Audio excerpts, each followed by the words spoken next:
Sibonile operation ebiyenziwa elidwa uGeneral Mkhwanazi lapha eDurban Point. Singeke sabancoma asikwazi phela ukuncoma ufish ukuthi uyaswima. Asikwazi ukuncoma umuntu mengabe enza umsebenzi wakhe ekwakumele ewenze kwakhona kwasaqaleni kungaze kube nedleke zama Nigeria la eSouth Africa ezidayisa ama drugs, idleke eziphusha ihuman trafficking, idleke ezenza okungcolile la ezweni lethu. If kuukuthi amaphoyisa ekade vele esukumile ayivimba lonto. Ubeke senza ke inkulumo uGeneral Mkhwanazi ukuthi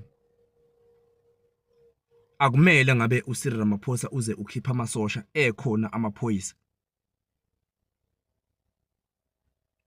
Akumele, nami ngiyavumelana naye lapho, ahlulwa yini amaphoyisa ukwenza umsebenzi wawo.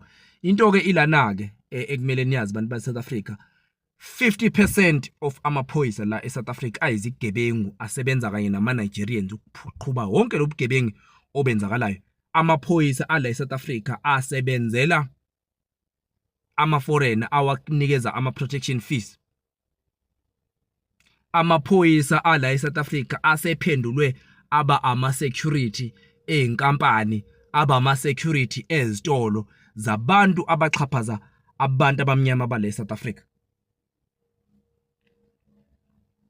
Ubona nje mengabe kugijima olakho, kugijima oJacinta bolwisana nabantu bokufika noma bolwisana nobugebengu obenzeka endaweni lapho kuqasha fanele ngabe kuqasha abantu abamnyama bale South Africa. It's because bagada lo maphoyisa aqhamuka esezokhuluma angazi ukuthi ama manager einkampani.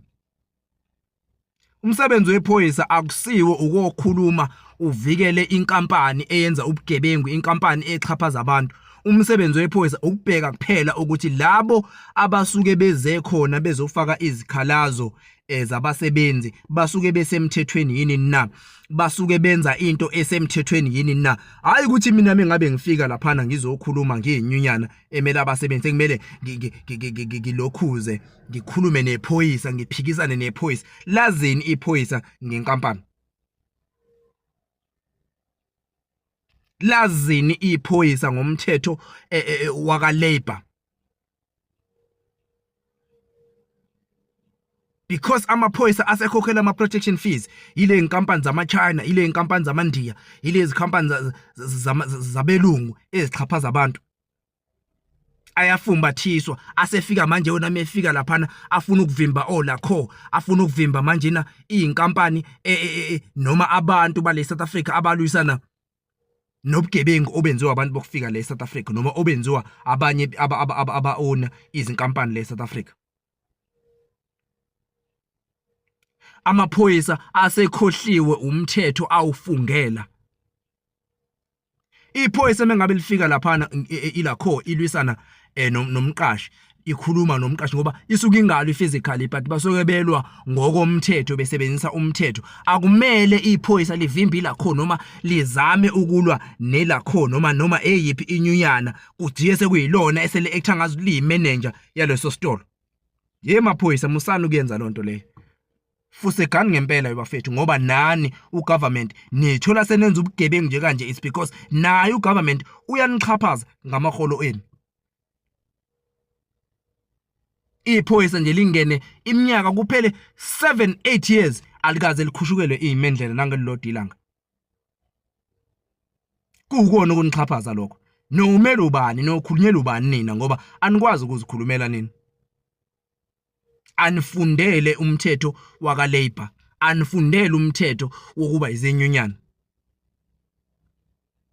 So into General Mkhwanazi ebulala izwe lethu ukuthi amaphoyisa asephenduka ama security einkampani, asephenduka ama security abadayisi bama drugs.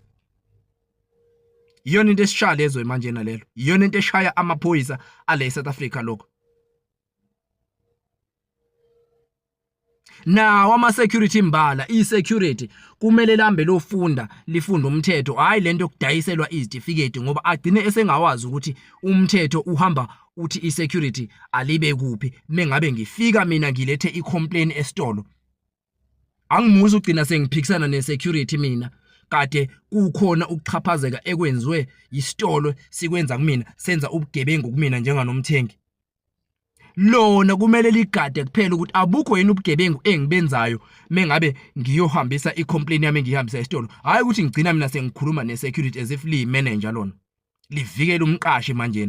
I-security alazi ukuthi livikela umthetho wakulelizwe. Ilento inkinga sibhekene nayo le South Africa, sibona ubugebengu benzeka ngalendlela enza ngawo ngoba sebeyakhokhela abantu abasemthethweni.